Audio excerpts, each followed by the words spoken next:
what he would want to do? He's the greatest of all time. He deserves it. It's a rematch. And I have no problem doing it. Se Deus quiser que eu volte a ser o campeão, ele vai fazer com que isso aconteça, mas... This is the co-main event of the evening. Once again, first finish for the champion, Ronda Rousey. Wow, what a performance by Tate. And she takes the Women's Bantamweight Championship. The rivalry between Ronda and I is 100% real. I've never had to deal with someone like Ronda. All she does is cuss me out. You bitch! Flip me off. Great fight. And I think it's completely classless, and I think that she's a terrible role model. I call it how I see it. You think you're a bitch, I'll say it. She's gonna wake up from a nap, and she's gonna see the lights above her, and she's gonna be wearing her belt.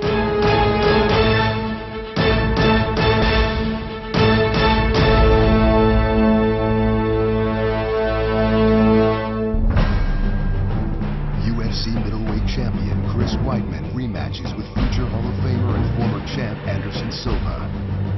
Women's bantamweight champion Ronda Rousey brings her long-standing feud with Tate into the octagon. And former heavyweight champ Barnett throws down with fifth-ranked contender Travis Browne. The countdown to UFC 168 starts now. 4 hours before high tide. My backyard is under the water. I cannot believe this. I'm inside now, it's getting kind of crazy. And this is what we're looking at.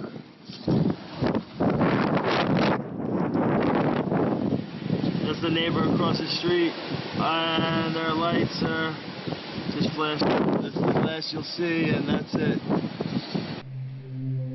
So, this is not good. Before the last fight, going into training camp, it was definitely not the easiest time for me. Come right into our house, right through our door. And the worst part is there's 2 hours left until it's even high tide yet. Chris's life was in total turmoil. Look at the refrigerator, tilted up and floating in the water. In almost every way that's important to a fighter. His health was destroyed by a catastrophic shoulder injury.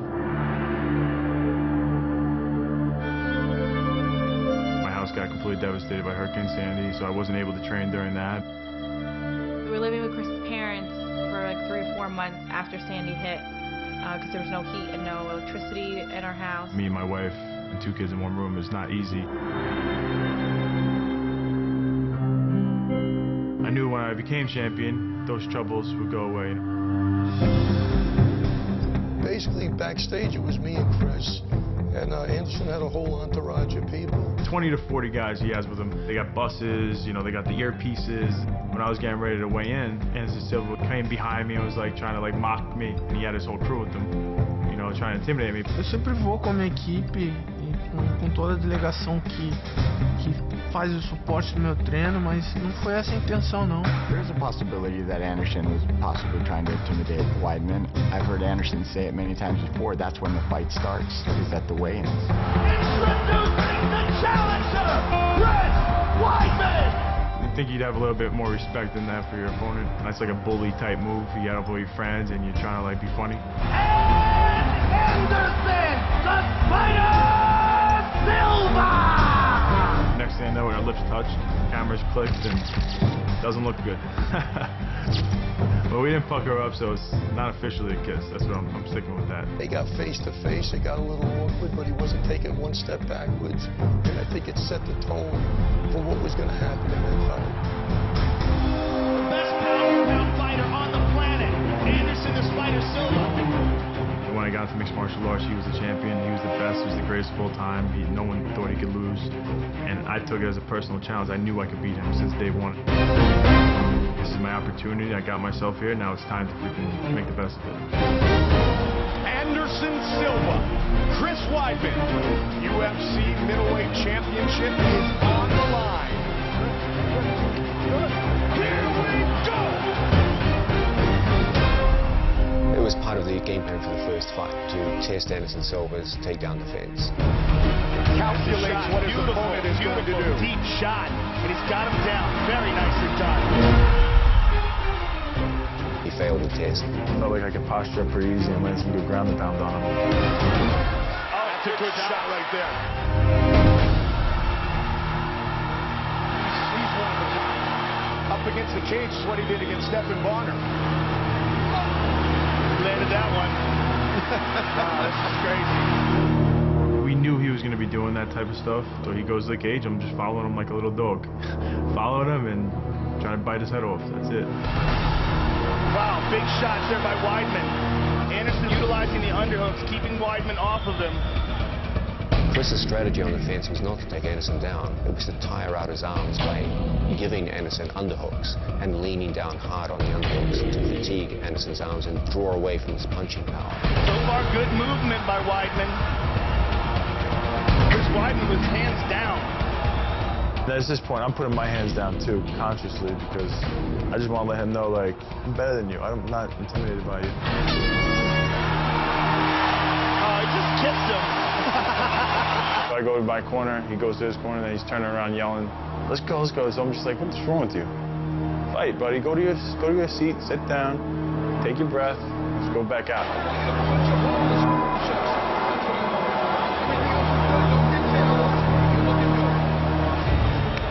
Round 2.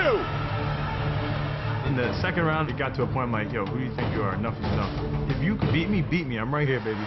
This is not what Weidman wants to do. He does not want to get in a kickboxing bout for his ego. I was pissed off that he had the balls to do it to me, and a lot of people watching. Eu tava conseguindo imprimir o meu ritmo de luta e fazer com que a minha técnica fosse um pouco mais superior do que a dele. E em algum momento eu acabei perdendo o controle. Remember the last time we saw Anderson taunt an opponent like this was Damian Maia. I just feel that he passed the limit a little bit, but that's Anderson's style of fighting. I don't know who you think you are disrespecting me, and I made him pay for it. Yeah. Wow, he tried a crescent kick on him. Anderson. Oh, he got hit! Looking to finish it! It is all over! Chris Weidman is the UFC middleweight champion! My goodness! When he threw the first hand and I saw Anderson bobbing his body back and I see him coming back with the back fist like a karate guy and then landing the perfect left hand. You can't play games in the octagon. You can't get cocky even if you're Anderson Silva. After I knocked him out, I definitely was emotional. I was definitely still a little pissed off, so I ran back to him. I was like, you want help up now? One of the truly great highlights of my coaching career was to be involved in the fight camp that dethroned Anderson Silva. To those who were involved in the training camp, there was no luck, there was no good fortune involved. The fight unfolded in ways which we trained for, predicted, and the responses that we had programmed Chris to use worked extremely well. UFC middleweight champion of the world, Chris Weidman!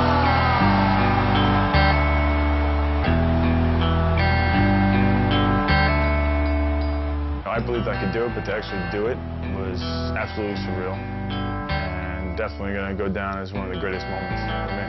You dreamed about this moment, you trained for this moment. Does this even feel real? You know, I felt I was destined for this, but still it felt like a little far-fetched. I imagined doing it a million times in my head, but for it to actually happen, it still feels surreal. I've been in similar situations, so I know how that feels.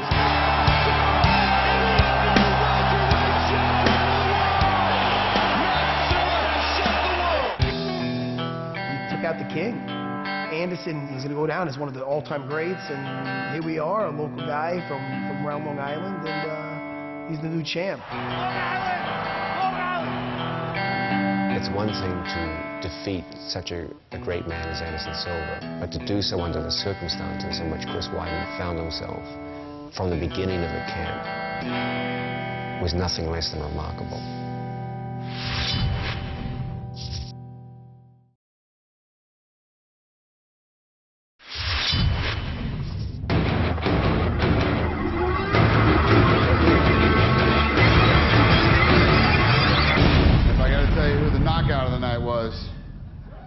You're stupid.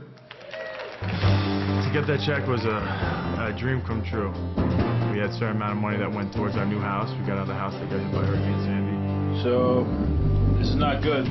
It's great to have the money from the winning to buy a bigger home for our family and to be able to expand our family when we want to. And I get you. I want 2 more kids.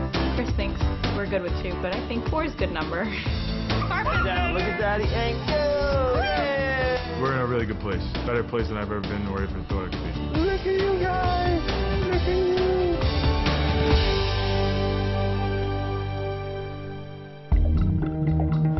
You can't play games in the octagon, even if you're Anderson Silva. Quando você perde o controle de uma coisa assim, a qual você teve o controle durante muitos anos e muito tempo, desde que você começa a praticar uma arte marcial, você tem que parar e rever o que você está fazendo de certo e de errado. He got silly, he didn't respect his opponent, and he paid for it with his consciousness. I feel that this was a good thing for Anderson because before this happened, there was a little bit of a sense of invincibility. Cinturão tá aqui, ó. Quem quiser tomar, subir, bater o peso e cair dentro. 7 years he went through being the greatest of all time. And everywhere you go, people are saying, hey champ, you're the greatest champ. Eventually you start to believe, hey, maybe I'm invincible. Eu vinha sofrendo muita pressão, passei muito tempo longe da minha família. Foi bom ter acontecido tudo que aconteceu, porque eu consegui colocar o trem de volta nos trilhos e consegui restaurar minha estabilidade emocional dentro da luta. Anderson is still the best fighter on the planet, period. I felt before this fight with Chris Weidman, and that's how I feel after the fight. I think that this fight against Chris Weidman is going to be a different ending. My game plan is, I'm telling Anderson Silva my game plan. This is my game plan. I'm going to walk forward. I'm going to put pressure on. I'm going to cut him off. If he has his hands down, I'm punching him in his face. If he has his hands up, I'm taking him down. But Weidman is a special kind of beast.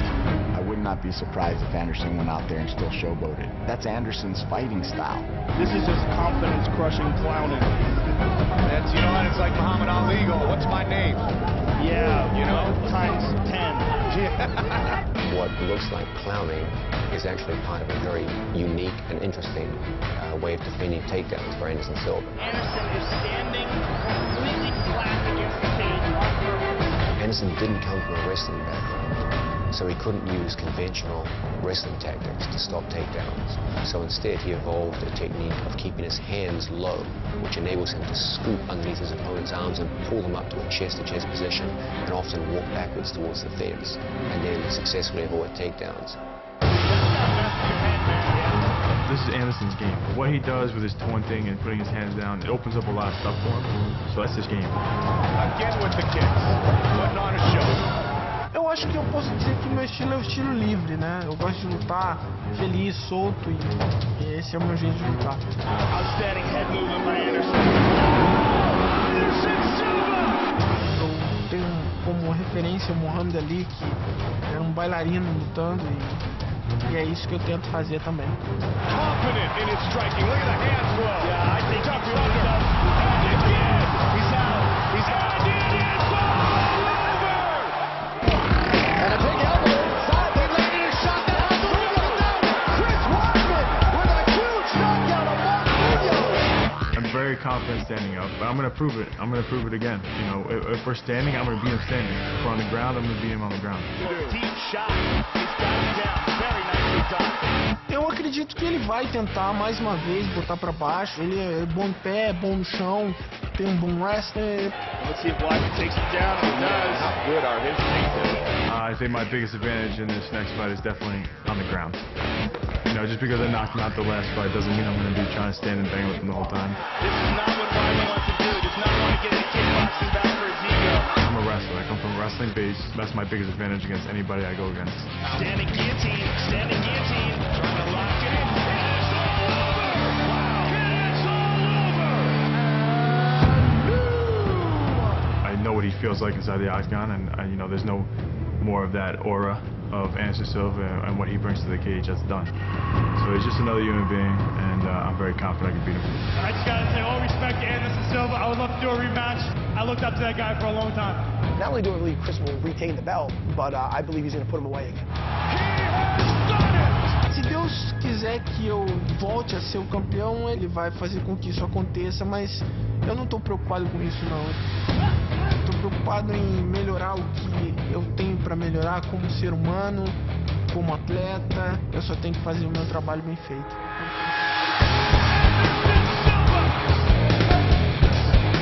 Need to dominate Anderson in this next fight. I'm freaking hungry, man. I gotta get better. I feel like I still didn't really look my best. I think he's going to hold on to that belt for quite a while. He's going to take out Silva, and he's going to be champ for quite a long time. I've only had the belt for a few months, and I'm definitely not ready to give it up yet.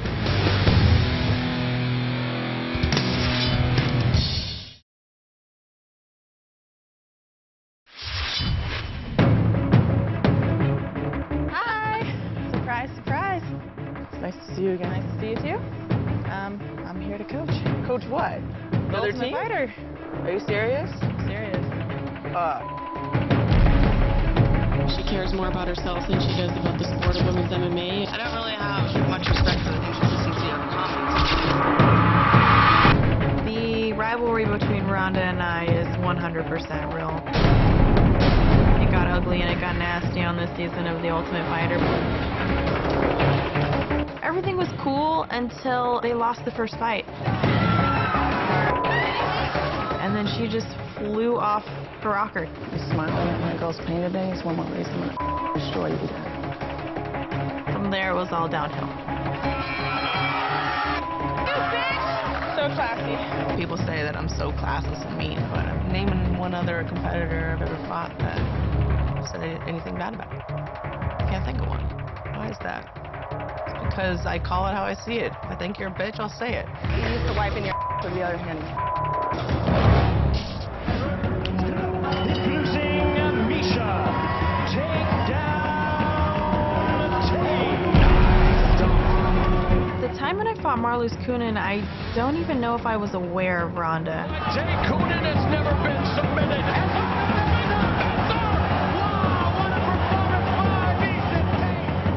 I think she maybe had 2 pro fights at the time, and she was really kind of just barely making her mark. Ronda Rousey. Holy cow, that's disappointing.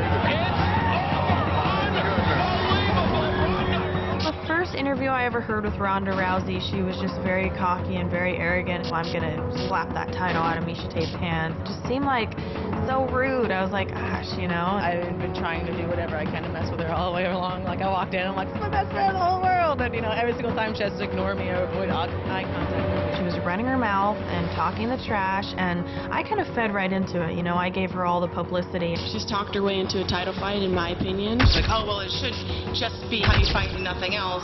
But then at the same time, she's got a picture of herself in booty shorts. What I learned about Misha's personality in the build-up to the first fight is that she's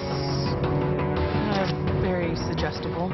I purposely would goad her on Twitter all the time and do like public arguments and keep it going, keep people interested. A lot of what she just said was completely inaccurate.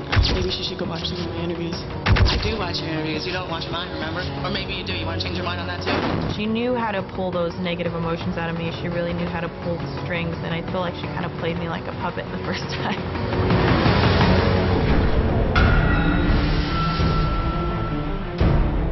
I was in denial the whole time, thinking like, no, I'm not emotional going into this fight, but I was angry and I was resentful and kind of hurt by some of the things that she had said. And I really went into that fight seeing red, and I abandoned my game plan pretty quickly once I saw the opportunity to punch her in the face. For her to just put her head down and start swinging from the very beginning, I didn't expect her emotions to get to her that much. Looking for the arm again. Here she goes. And again now transitioning to the arm. Less than a minute remaining in the first round. Tate hanging on, desperately trying to survive. She's got to bring it. I hadn't only lost my title, but I lost it to someone who I felt like was so disrespectful and hurtful, so it had a little extra sting to it. Rowdy.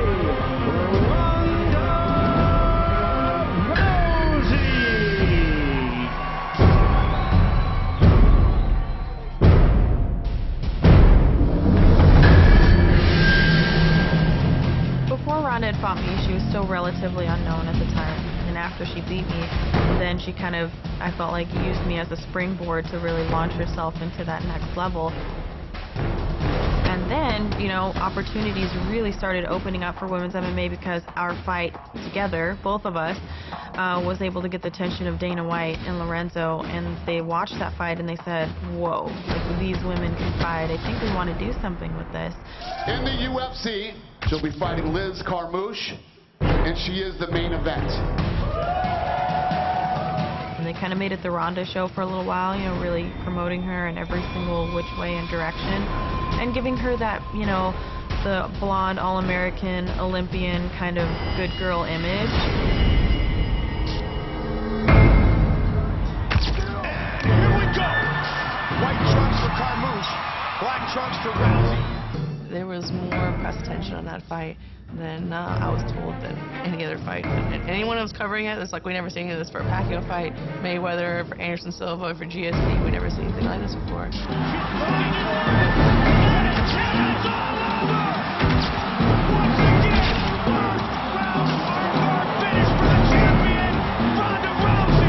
I'm not gonna lie, it sucked.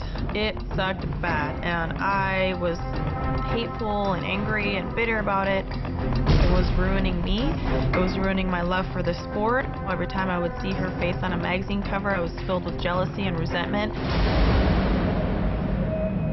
I've been working for this for so long. It's so hard, and, you know, the doors just happen to open, the timing of it for her. Misha was already the champ when I came along. She had all the tools that I had and didn't do anything with it. And when I came along, I did something with it.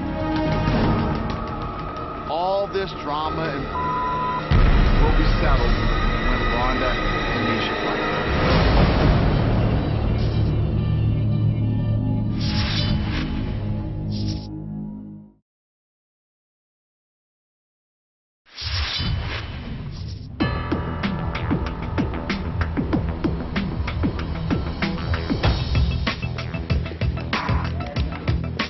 The reason why I did the Ultimate Fighter was so the women's division would have some stability and depth when I was gone. I needed the other women to have a spotlight cast on them and have the fans get to know them. You're not going to show me today. The queen of days, and show everybody what that means. Sure, guys, do it. I want you guys to feel amazing about this experience. Whatever you guys need from us, we're here for you guys. I decided that I didn't care if Ronda was in the room. I was going to be the same person. You know, I was going to be the same cheery, happy Misha Tate. That's awesome. I love you, girl. Before, when she'd walk in the room, it was like, you know, clouds over me, and I was all miserable. All right, let's go with these people. Come on in, guys. 6 o'clock, you know the schedule. You should get here earlier if you want to stay later. Like, psychologically, you got to be like, you move when we tell you to, and we never have to move for you.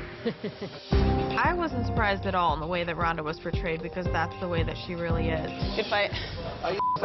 Great fight. Good job. Great fight. That's the real Ronda Rousey. That's the one that I've been dealing with, and that's the one that I have a rivalry with. Where's he at?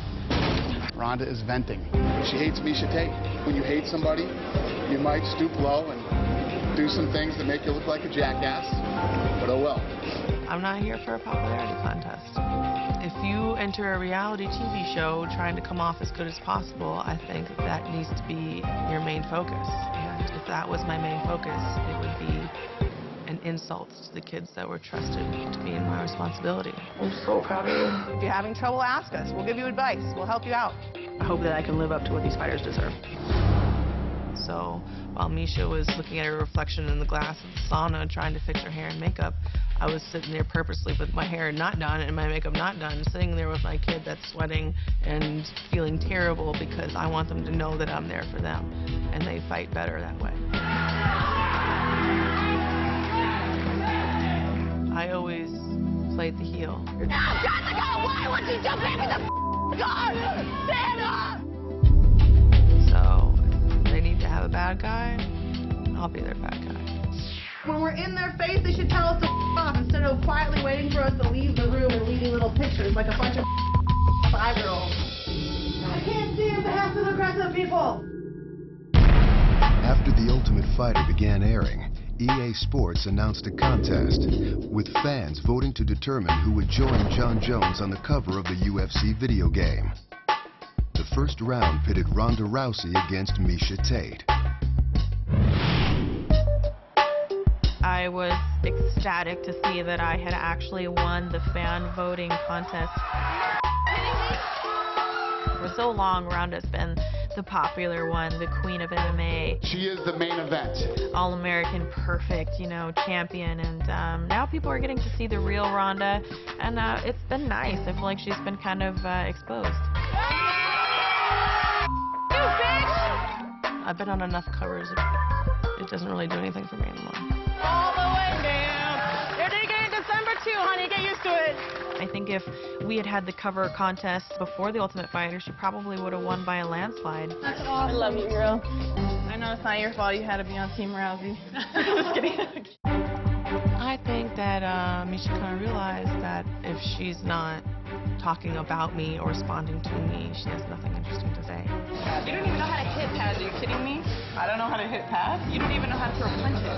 I think Ronda's pretty arrogant, and I think that she's also fairly delusional. I'm going to break this girl to the point where she's never going to be able to put a string of wins together again. I don't feel the least bit sorry for breaking her arm in half.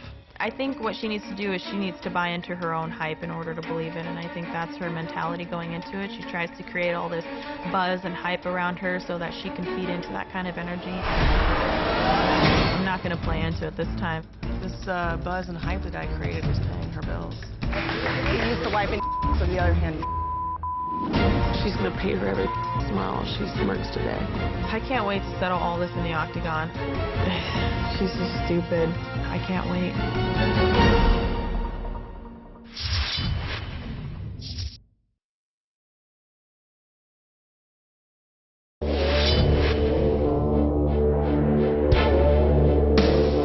Of Miesha Tate's 13 career wins, 3 are by knockout and 6 by submission.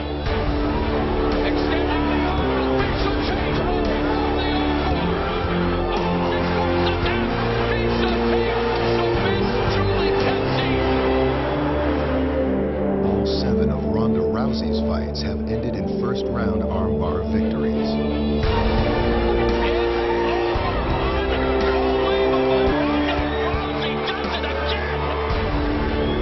Having fought Ronda once before gives me a very good grasp on the kind of fighter she is, where she feels strong and where she doesn't. And I know that she's been able to do the same thing time and time again, but that does mean that she's limited in other areas that people haven't been able to push her outside of her comfort zone, and I plan on doing just that.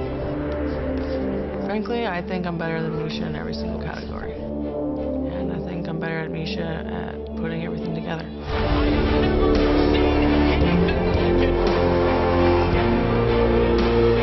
I wouldn't be able to describe Ronda's striking because I haven't really seen it. I don't think it's very developed, and I don't think that she's very comfortable there. The former champion and challenger semi-combat, the blue gloves, and Rousey comes out swinging. She could have her opinion, but Ronda's stand-up. She doesn't know what she's talking about. She just puts her head down and she just swings her hands. Nice combination from Tate. Very trained, high-level boxers, Olympians, world champions.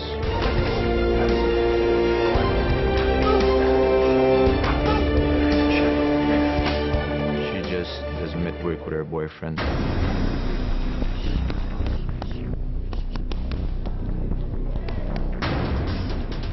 I absolutely think that Miesha has the striking over Ronda. Ronda only has 7 MMA fights, not much experience. Miesha has over 20 MMA fights, has been in there through some grueling battles and came back to win. That's what makes the heart of a champion right there. It's tough times. Tough times only make you tougher. I would love to test her chin. I see her all the time sparring with her headgear on and everything like that. You need to get used to getting hit in the face, and I think that she's not at all. That's why she turns away. Backs up the challenger. And that's also why she's so scared to stand. We do all my MMA sparring with no headgear on. Just because I don't put it on YouTube doesn't mean I don't do it.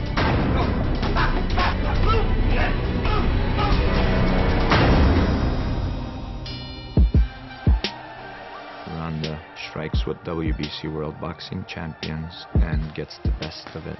Even drops them in sparring with 14-ounce gloves.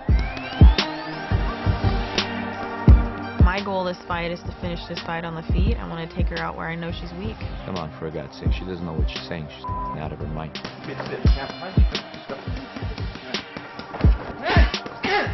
If it does go to the ground, I need to be very smart in how I move. Now I know what to expect better. I've seen every single way I think that she can get the armbar. Rousey has full mount and already going for the arm. There it is, looking for the armbar. Belly down armbar here. And I'm well aware of it. We're not going to be so much afraid about our armbar. You know, it is there in the back of our mind, but we're not being ultimately concerned with that armbar. Matters back, and I think Misha's going to armbar Ronda. I'm preparing for a better version of Miesha Tate, the best version of her that I could ever imagine. And she's preparing for the worst version of me that she can imagine. And that's the mistake that she made in the first fight. Once again, armbar finish for the champion, Ronda Rousey. Ronda's never been out of round one. That's definitely a huge advantage to us. I'd really like to see if Miesha doesn't finish her in round one, how Ronda's cardio responds in round 2, 3, or the championship rounds in 4 or 5. I really think we're going to have a huge advantage there.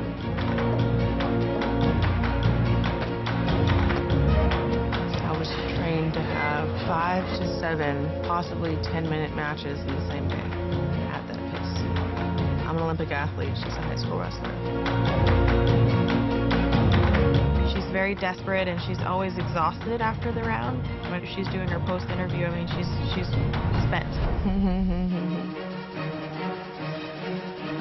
No, I'm not exhausted in the first round. I breathe hard because getting a lot of oxygen is a good thing when you're fighting. It's just grasping at negatives because there's so few flaws to find in 10 first-round finishes. I think she's actually scared a little bit going into this next fight. Kind of picking up on that a little bit, so I'm going to use that to my advantage. No, I'm not scared of anything. I would love nothing more than to knock her out. That moment with Dana White putting that belt around me is something that I've already put it in my mind and I've already put it in my heart, and I won't accept anything else.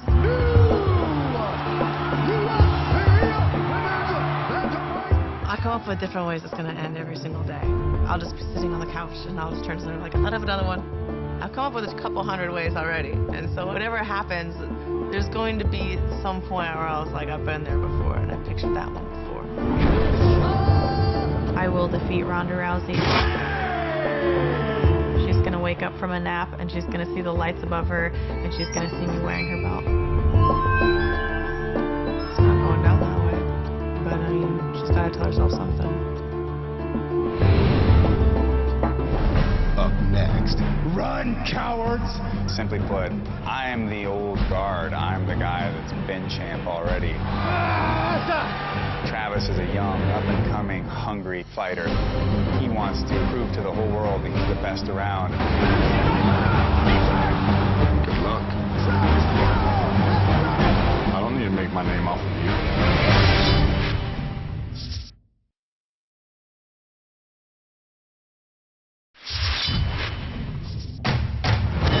I want to steal the show from UFC 168, and that's going to be tough. Ronda and Miesha are probably going to set each other on fire by the end of that fight. Anderson and Weidman are going to have everybody holding their breath. I want to steal their scenes. The victory over Josh Barnett puts me right in the title picture. There should be nobody else fighting for that title but me when I win. I don't really know who's in line to get the next shot at the belt. I just care that if you get in front of me, you must go down.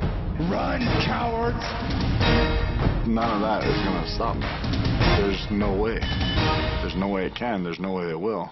In August, Travis Browne locked horns with former Strikeforce champion Alistair Overeem. Let's do this. We knew that he was starting to change up his game plan in MMA to pushing guys against the cage and using the knees. Good shot to the body. The knees of Overeem are one of his best weapons. Unfortunately, I got stuck there. And looking to overpower Travis Browne here early. You cannot time his knee. Travis has got to land something. Get that back off of the fence. Another knee to the body. He might hurt. He might be it. Alistair Overeem has Travis Browne in serious trouble.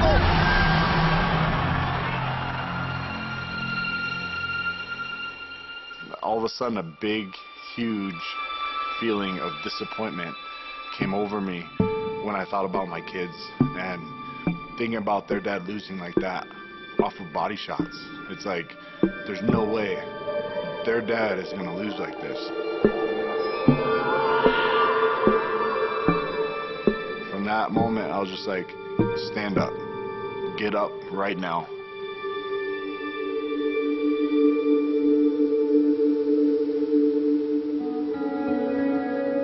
In Hawaii, I grew up kind of all over. Me and my dad, we would travel different places, different houses, and sleep where we could. I grew up in a life where I had to be comfortable being uncomfortable. My dad, he's an interesting character. He would work construction mostly. There are other times where it wasn't maybe the most legal situations, you know, and I have some memories of driving in a car and, you know, my dad's rolling with the 45 on his lap because you never know. Going to houses where there's an adult party and then seeing, you know, certain things on the table and you know, not knowing what they were, but now that I'm older, I look back and you realize what they were.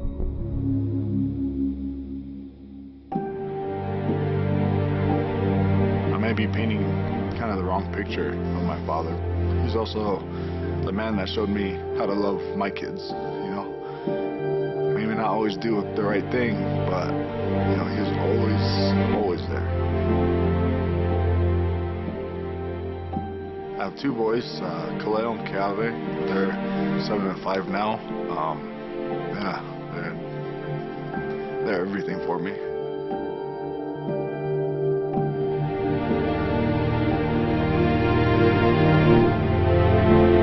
The last like 2.5 years, I've really found my pure motivation. I want to give my kids the opportunities I didn't. That's all.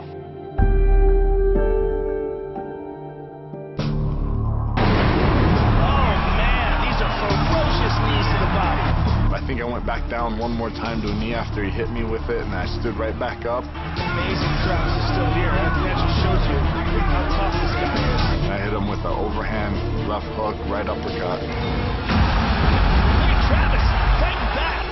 And from then on, the fight changed. Going high. From then on, I knew I had to fight. I just needed to get some space, I needed to get my breath back, and I needed to just implement our game plan because mentally, I had already beaten him. Alistair can't stand in front of him. Travis can still hurt him. A lot of the Dutch fighters, the middle is open a lot, and anything coming up is open a lot, and that's something that we saw. He's hurt! That's it! Travis Browne has done it! He has finished Anderson Overeem! Hawaii for life, baby. Hard! 2 weeks after Browne dismantled the Dutchman, Josh Barnett took on two-time former UFC champ Frank Mir. My touch glove, back up, we'll get it going. Or not. The Frank Mir fight, I knew once we got into a clinch, we were not on the same page. I could really beat him up inside. If there is a difference, it may be that Josh Barnett might be a little meaner. The uppercuts, the elbows, they were all hurting him. He didn't have any way to answer. Oh, nasty elbows tight. I was able to just pull his head right into position, just drop that knee.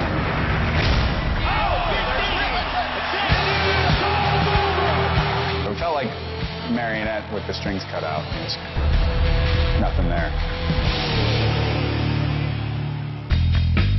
Josh's next opponent is Mir's training partner in Albuquerque, a fighter with only 1 career loss and 11 knockouts in 17 career fights.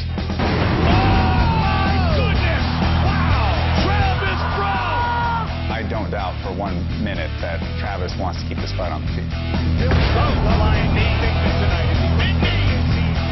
I have the advantage standing up. Guaranteed. Have the advantage wherever the fight goes. But he's got to do those. It's all over. Travis Browne by submission. I fancy myself to be pretty good with knee strikes, so the fact that Overeem put him on the floor with one, I think that favors well to me. They're going to war right away. Absolutely. I think he's going to try and stand and trade with me for a little while. I think a lot of people try to do that just to test it out, and then they see that it's a very bad decision. Travis Browne really hurt him, and he drops it. Wow! Gabriel Gonzaga with an elbow. Here it is. I will take him down at some point. I've seen him fight, and I don't think that he's fought anybody as talented on the ground as me. And now that's Jones goes the front choke. They grapple with Frank Mir, get ready with John Jones all the time. Discipline with your hands, Travis. They're attacking with a purpose. We have wrestlers in here that are way better wrestlers than him. It doesn't matter to me. If he's on top of me in the full mount, you better believe I'm getting out of that, and I'm going to come after you. It's all over. Travis Browne. I will defeat Travis Browne. If you're going to get in the ring with me, you're going to lose. And that is it.